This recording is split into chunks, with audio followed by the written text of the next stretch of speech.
الحمد للہ رب العالمین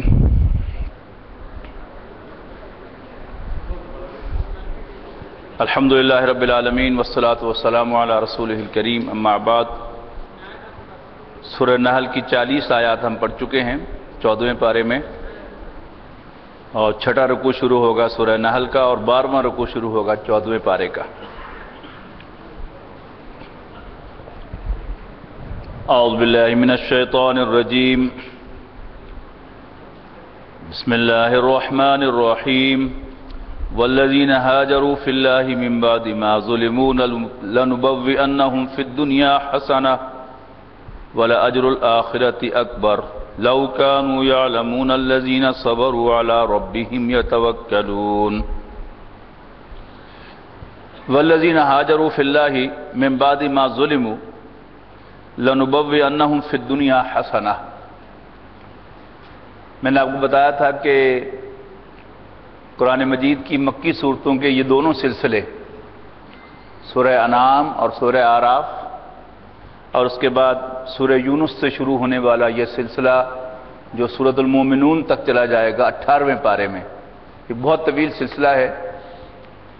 ان صورتوں کا زمانہ نزول نبی اکرم صلی اللہ علیہ وسلم کا مکہ مکرمہ میں سٹے اور اس کے آخری 4 سال ہیں، اور اب بات جو ہے وہ بالکل آخر کی طرف بڑھ رہی ہے، اور جو انداز ہے وہ ڈائلاگ اپنے آخری حد کو ٹچ کر رہا ہے۔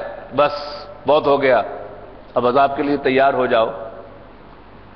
اور اب مسلمانوں کو اور رسول اللہ صلی اللہ علیہ وسلم کو ہجرت پر بھی مجبور کیا جانے والا ہے، تو اب آپ کو خوشبو آنی شروع ہو جائے گی سیرت النبی کے ان واقعات کی۔ قرآن مجید کو پڑھتے ہوئے اگر آپ سیرت النبی کو صلی اللہ علیہ وسلم پر اپنے سامنے رکھیں گے تو آپ کو بالکل قرآن مجید اور سیرت نبوی علیہ صاحب صلاۃ والسلام کے درمیان ایک مناسبت نظر آئے گی۔ تو پہلی آیت جب ہم پڑھیں گے تو اس میں ہجرت کی طرف اشارہ ہے۔ فرمایا والذین ہاجروا فی اللہ من بعد ما ظلموا، اور وہ لوگ جنہوں نے ہجرت کی اس کے بعد کہ ان پر زیادتی کی گئی، لنبوئنہم فی الدنیا حسنہ، ہم انہیں دنیا میں بھی ضرور ٹھکانہ دیں گے اچھا، ولاجر الآخرۃ اکبر، جبکہ آخرت کا اجر سب سے بڑا ہے۔ لو کانوا یعلمون الذین صبروا وعلی ربہم یتوکلون، کاش کہ جان جائیں وہ لوگ، جان جائیں وہ مظلوم جنہوں نے صبر کیا اور وہ اپنے رب پر بھروسہ کرتے ہیں۔ وما ارسلنا من قبلک الا رجالا نوحی الیہم، اے نبی صلی اللہ علیہ وسلم، ہم نے آپ سے پہلے بھی جتنے رسول بھیجے وہ مرد ہی تھے، نوحی الیہم، ہم ان پر وحی کیا کرتے تھے۔ فاسألوا اہل الذکر ان کنتم لا تعلمون، پوچھ لو ذکر والوں سے، مراد ہیں اہل کتاب، اگر اے مکے والوں تمہیں معلوم نہیں ہے۔ بالبینات والزبر، یعنی وہ جو فرمایا تھا وما ارسلنا من قبل کا، یہ اصل میں اس کے ساتھ ریلیٹڈ ہے کہ ہم نے آپ سے پہلے رسولوں کو بھیجا، کیا دے کر بھیجا تھا؟ بالبینات والزبر، معجزات دے کر اور صحیفے دے کر۔ وانزلنا الیک الذکر، اور اے نبی صلی اللہ علیہ وسلم ہم نے آپ پر بھی یہ نصیحت نازل فرمائی ہے، لتبین للناس ما نزل الیہم، تاکہ آپ لوگوں پر کھول دیں، لوگوں پر واضح کر دیں، لوگوں کے سامنے بیان کریں جو کچھ بھی ان کی طرف نازل کیا گیا ہے، ولعلہم یتفکرون، اور اس لیے کہ لوگ غور و فکر کریں۔ یہاں ایک بات تو بڑی اہم یہ نوٹ کیجئے گا کہ قرآن مجید کا بیان، قرآن مجید کی ایکسپلینیشن، یہ نبی اکرم صلی اللہ علیہ وسلم کا فرض منصبی ہے، اور قرآن مجید میں ایک سے زائد مرتبہ یہ بات واضح طور پر بیان کی گئی ہے کہ ہم نے قرآن آپ پر نازل کیا ہے تاکہ لوگوں کے لیے آپ اسے واضح کر دیں۔ تو وہ لوگ کہ جو رسول اللہ صلی اللہ علیہ وسلم کو صرف معاذ اللہ ایک ڈاکیہ سمجھتے ہیں کہ جن کا کام صرف اللہ کا پیغام پہنچانا تھا، جیسے ڈاکیوں کو کوئی کنسرن نہیں ہوتا اس خط کے کنٹینٹس کے ساتھ اور وہ اس کی کوئی وضاحت کرنے کا حق نہیں رکھتا. شاید حضور صلی اللہ علیہ وسلم کا بھی قرآن مجید کے ساتھ معاملہ یہی ہے. یہ بات، یہ خیال درست نہیں ہے. وَلَعَلَّهُمْ يَتَفَكَّرُونَ، اور شاید کہ وہ غور و فکر کریں. أَفَأَمِنَ الَّذِينَ مَكَرُوا السَّيِّئَاتِ أَن يَخْسِفَ اللَّهُ بِهِمُ الْأَرْضَ، کیا اس بات سے وہ لوگ کہ جو چالیں چل رہے ہیں بری بری، بے خوف ہو گئے ہیں کہ اللہ انہیں زمین میں دھنسا دے. أَوْ يَأْتِيَهُمُ الْعَذَابُ مِنْ حَيْثُ لَا يَشْعُرُونَ، یا ان پر عذاب آئے جہاں سے انہیں کوئی خیال بھی نہ ہو.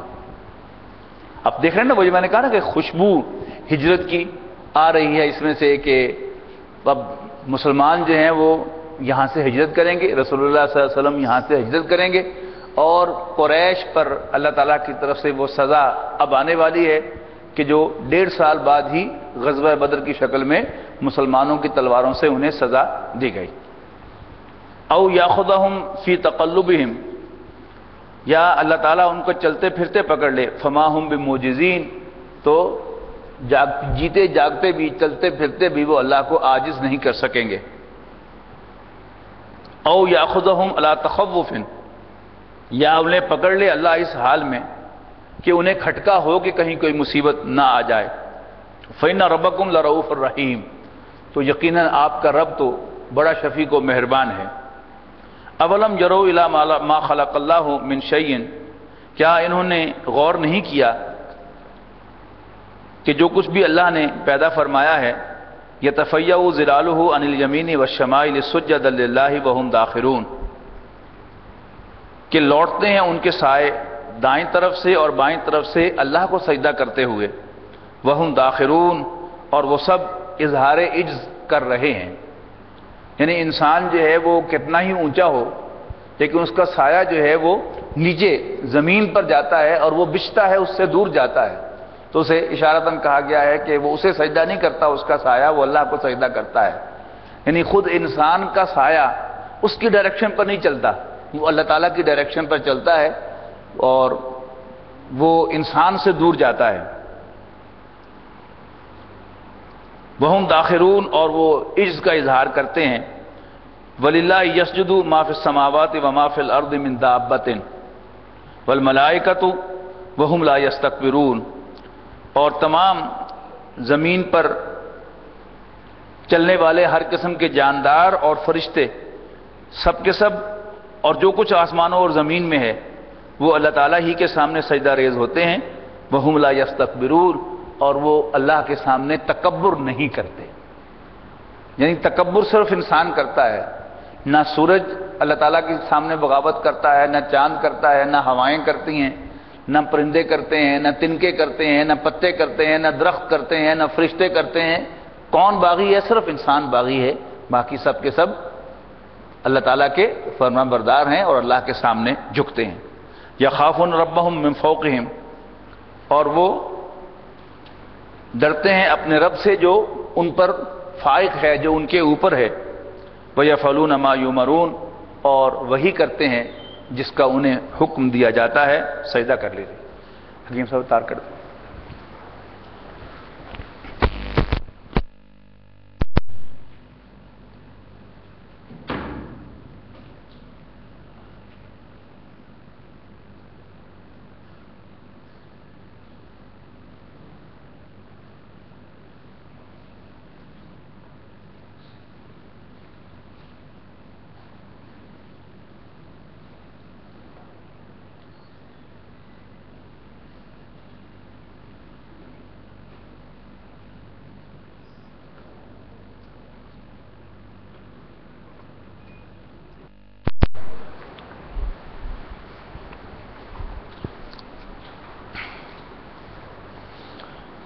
وقال اللہ لا تتخذوا الہ اثنین، اور اللہ فرماتا ہے کہ دو دو معبود نہ بناؤ. انما ہوا الہ واحد، یقیناً وہ تو بس ایسا معبود ہے جو ایک ہی ہے. فَإِيَّايَ فَارْهَبُونَ، پس تم مجھی سے ڈرو، وَلَهُ مَا فِي السَّمَاوَاتِ وَالْأَرْضِ وَلَهُ الدِّينُ وَاصِبًا، اور اسی کا ہے جو کچھ آسمانوں اور زمین میں ہے، اور اسی کی اطاعت اور عبادت ہمیشہ لازم ہے۔ أَفَغَيْرَ اللَّهِ تَتَّقُونَ، تو کیا تم غیر اللہ سے ڈرتے ہو؟ وَمَا بِكُم مِّن نِّعْمَةٍ فَمِنَ اللَّهِ، حالانکہ جو کچھ بھی تمہیں کسی قسم کی نعمت حاصل ہے وہ تو اللہ تعالیٰ ہی کی عطا کرتا ہے۔ ثُمَّ إِذَا مَسَّكُمُ الضُّرُّ، اور پھر جب تمہیں کوئی تکلیف پہنچتی ہے، فَإِلَيْهِ تَجَرُونَ، تو تم اسی کے آگے فریاد کرتے ہو۔ ثُمَّ إِذَا كَشَفَ الضُّرَّ عَنْكُمْ إِذَا فَرِيقٌ مِّنكُمْ بِرَبِّهِمْ يُشْرِكُونَ، لیکن جب اللہ تعالیٰ تم سے تکلیف کو دور کر دیتا ہے تو تمہارا ایک گروہ اپنے رب ہی کے ساتھ شریک ٹھہرانے لگتا ہے۔ لِيَكْفُرُوا بِمَا آتَيْنَاهُمْ، تاکہ ناشکری کرے اس کی جو کچھ ہم نے انہیں عطا کیا ہے۔ فَتَمَتَّعُوا، تو کر لو عیش، فَسَوْفَ تَعْلَمُونَ، ان قریب تمہیں معلوم ہو جائے گا۔ وَيَجْعَلُونَ لِمَا لَا يَعْلَمُونَ نَصِيبًا مِّمَّا رَزَقْنَاهُمْ، اور مقرر کرتے ہیں یہ ان کے لیے جن کے بارے میں انہیں کچھ بھی معلوم نہیں ہے، ایک حصہ ہمارے دیے ہوئے میں سے۔ تَاللَّهِ لَتُسْأَلُنَّ عَمَّا كُنتُمْ تَفْتَرُونَ، خدا کی قسم تم سے ضرور پوچھا جائے گا تمہارے اس جھوٹ کے بارے میں کہ جو تم اللہ کے بارے میں گھڑتے ہو۔ وَيَجْعَلُونَ لِلَّهِ الْبَنَاتِ سُبْحَانَهُ، اور وہ اللہ تعالیٰ کے لیے بیٹیاں تجویز کرتے ہیں، اللہ اس سے پاک ہے۔ وَلَهُم مَّا يَشْتَهُونَ، اور اپنے لیے انہیں بیٹے پسند ہیں، اور ان کے لیے وہ جو انہیں پسند ہے، یعنی مراد اپنے لیے جب بھی مانگتے ہیں بیٹے مانگتے ہیں، اور اللہ کے لیے بیٹیاں تجویز کرتے ہیں۔ اس کی بیک گراؤنڈ یہ ہے کہ قریش فرشتوں کو اللہ تعالیٰ کی بیٹیاں قرار دیتے تھے، اور انہی کے نام پر ان کے بڑے بڑے بت تھے۔ اس لیے آپ نوٹ کیجئے کہ ان کے جو بڑے بڑے بت ہیں ان کے نام مؤنث ہیں، مثلا لات یہ الہ کا مؤنث ہے، منات یہ منان کا مؤنث ہے، اور عزا یہ العزیز کا مؤنث ہے، یعنی اللہ تعالیٰ ہی کے صفاتی ناموں سے انہوں نے مؤنث کر کے وہ فرشتوں کے نام رکھے ہیں اور ان کے انہوں نے بت بنا رکھے ہیں۔ اب اس پر یہ طنزیہ انداز میں تنقید کی جا رہی ہے کہ وَيَجْعَلُونَ لِلَّهِ الْبَنَاتِ، وہ اللہ کے لیے بیٹیاں تجویز کرتے ہیں، حالانکہ اللہ تعالیٰ ان کمزوریوں سے پاک ہے۔ اور جب ان میں سے کسی کو وَلَهُم مَّا يَشْتَهُونَ، اور انہیں پسند ہیں وہ جو وہ چاہتے ہیں۔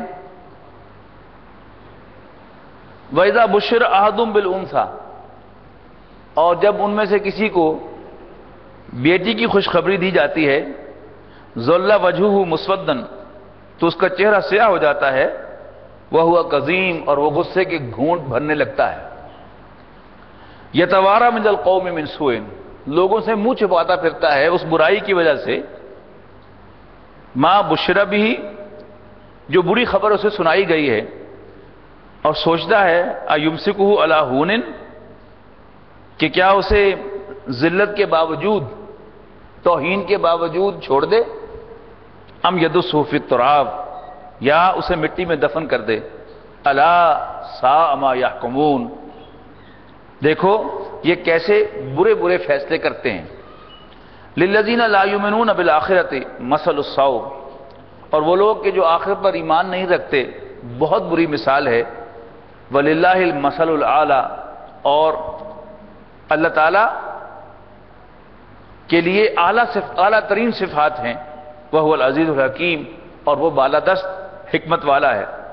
وَلَوْ يُؤَاخِذُ اللَّهُ النَّاسَ بِظُلْمِهِمْ، اور اگر اللہ تعالیٰ ان کی زیادتیوں کی وجہ سے انہیں پکڑنے لگے، مَا تَرَكَ عَلَيْهَا مِن دَابَّةٍ، تو زمین پر کوئی جاندار بستہ نہ پھرے، وَلَٰكِن يُؤَخِّرُهُمْ إِلَىٰ أَجَلٍ مُّسَمًّى، لیکن اللہ تعالیٰ پکڑ کو مؤخر کرتا ہے ایک وقت معین تک۔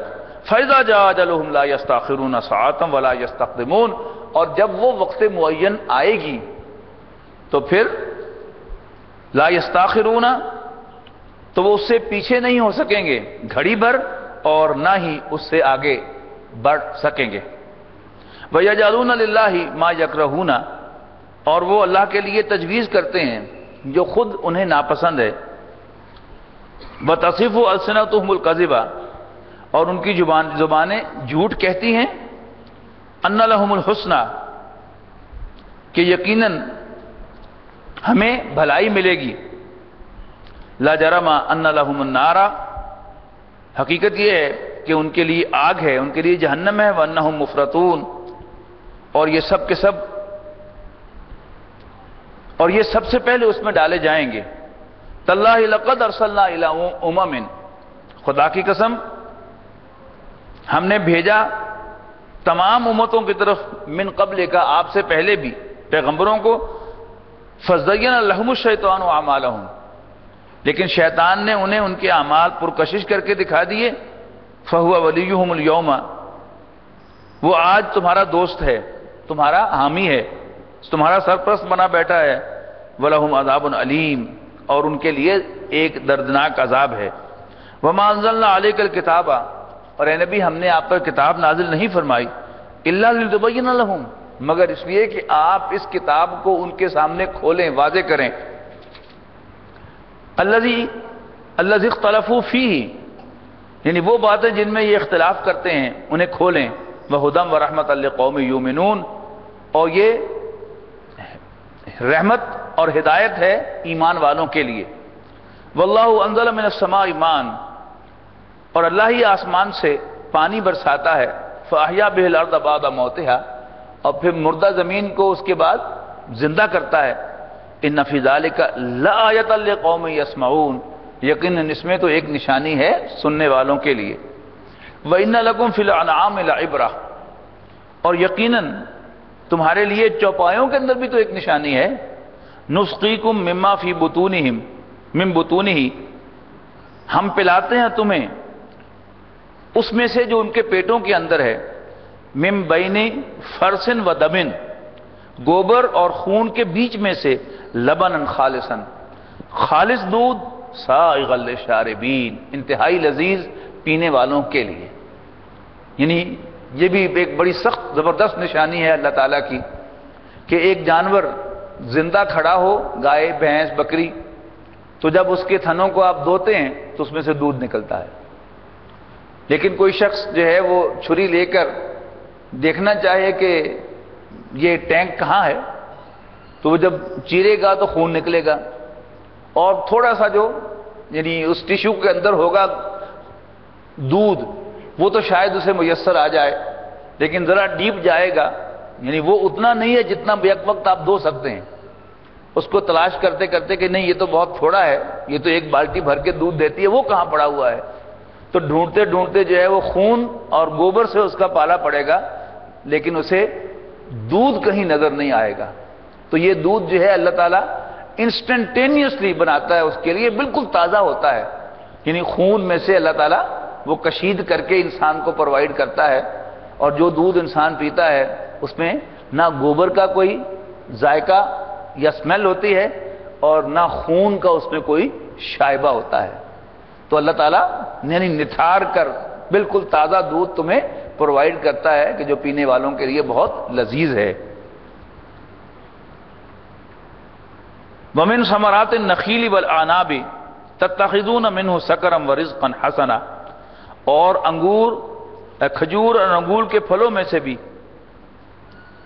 کچھ ایسے ہیں کہ بناتے ہو تم اسے نشہ بھی اور بہترین رزق بھی، یعنی بہترین شراب جو ہے آج بھی دنیا میں وہ انگور ہی سے بنتی ہے۔